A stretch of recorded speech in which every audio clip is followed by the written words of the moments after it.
अखिल भारतीय साहित्य परिषद के राष्ट्रीय महामंत्री प्रांतीय अध्यक्ष त्रिपाठी जी, हमारे प्रांतीय द्वारिका प्रसाद रस्तोगी जी, मंच पर बैठे हुए सभी विद्वान, हमारे अखिल भारतीय साहित्य परिषद के सिपाही और अखिल भारतीय साहित्य परिषद परिवार के उपस्थित सभी सदस्य, ये आज बड़े गौरव का विषय है कि जो हमारा संगठन उत्तरोत्तर विकास की ओर है। रीवा सम्मेलन में हम बहराइच से 3 लोग गए थे, हम गए थे और हमारे आदरणीय गुलाब दादा गए थे, राधा कृष्ण पाठक जी गए थे और नवीन अयोध्या प्रसाद नवीन जी गए थे। हम लोगों को वहाँ सौभाग्य प्राप्त हुआ था कि वैसे भव्य कार्यक्रम को हमने देखा, उसके साक्षी हुए। कार्यक्रम बहुत ही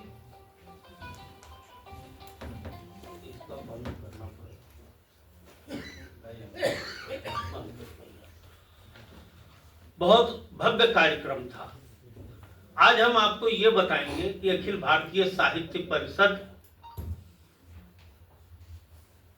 में राष्ट्रीयता में अखिल भारतीय साहित्य परिषद की भूमिका क्या है। इसका संघ की स्थापना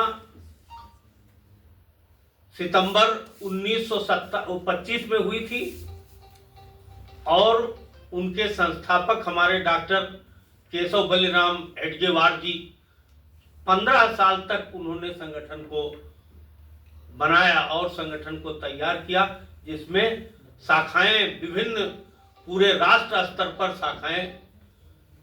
शाखाओं की स्थापना किया और 1940 तक उनकी सेवा पूरा संगठन तैयार कर दिया। उसके बाद में गुरुजी आए और सन 66 में अखिल भारतीय साहित्य परिषद की स्थापना हुई, जैनेन्द्र जी के उसमें अध्यक्षता में। तो यह अखिल भारतीय साहित्य परिषद उत्तरोत्तर संघ ने विकास किया। इसके परिवार जो है सब माने समानांतर विचार वाले जो परिवार हैं, इसमें विकास होता गया और उस विकास में अखिल भारतीय विद्यार्थी परिषद बना और भी बहुत सारी विद्या भारती बनी और उसी के साथ में अखिल भारतीय साहित्य परिषद बना।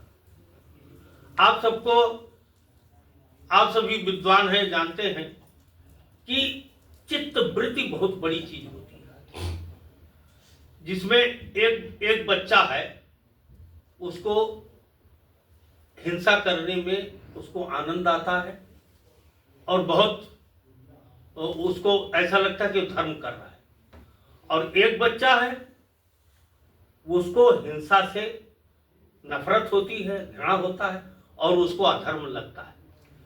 दोनों दो मानव ही हैं और 2 तरह की सोच होती है। तो 2 तरह की जो सोच होते हैं उनमें क्या है कि वो जो चित्तवृत्ति बनी, जो उसको संस्कार प्राप्त हुए, उसकी वजह से तो संस्कार प्राप्त हुआ। एक को बताया गया हिंसा जो करेंगे तो धर्म होगा और एक को बोला गया हिंसा जो है वो अधर्म। तो संस्कार से होता है। जितने भी राष्ट्र हैं विश्व में, सबके नागरिकों के अपने संस्कार होते हैं और उस संस्कार के आधार पर वह उसका नागरिक होता है। तो राष्ट्र जो है, राष्ट्र और देश दोनों में अंतर है। राष्ट्र बनता है चित्तवृत्तियों से, माने उसकी संस्कृति वाले व्यक्ति जितने भी होते हैं वो राष्ट्र का निर्माण करते हैं। तो राष्ट्र का निर्माण जो है वो क्षेत्र नहीं, वो व्यक्ति होता है कि हमारी जो संस्कृति है, हमारी जीवन शैली है, वो कितनी व्यापक है, यह होता है। तो हमारी चित्तवृत्ति जब देश आजाद गुलाम रहा 1000 वर्षों तक, और 1000 वर्षों की गुलामी में प्रत्येक, जैसे पहले मुगल आए, मुगल के बाद ब्रिटिश लोग आए, तो ये मुगल और ब्रिटिश जो दोनों लोग आते गए, इन्होंने सबसे पहले हमारी जो संस्कृति है उसको नष्ट किया, हमारी चित्तवृत्ति पर आक्रमण किया।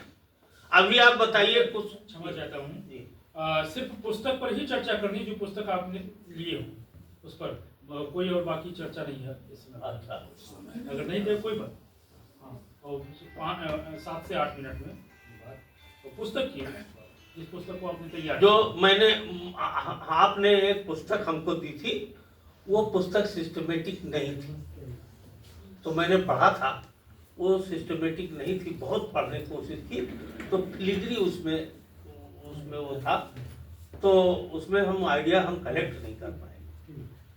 तो चाहिए तो हम आपको बतावें, नहीं चाहिए हम ये बताएंगे कि साहित्य की जरूरत क्या है। नहीं वो सब नहीं, इस समय संघ साहित्य की पुस्तक की ही चर्चा होगी। तो वो साहित्य की जो पुस्तक आपने दी थी उसको मैं 4 बार पढ़ा, लेकिन उसका जो है वो आप प्रिंट निकाले होंगे। हाँ, प्रिंट निकाले, वो PDF दिए, हाँ, और उसको 4 बार हम पढ़ करके उसको कलेक्ट नहीं कर पाए। हाँ, ये अलग बात है, नहीं कर पाए, कोई बात नहीं। हमारा ये ठीक है, जैसा कि मैंने पहले ही कह दिया था कि आप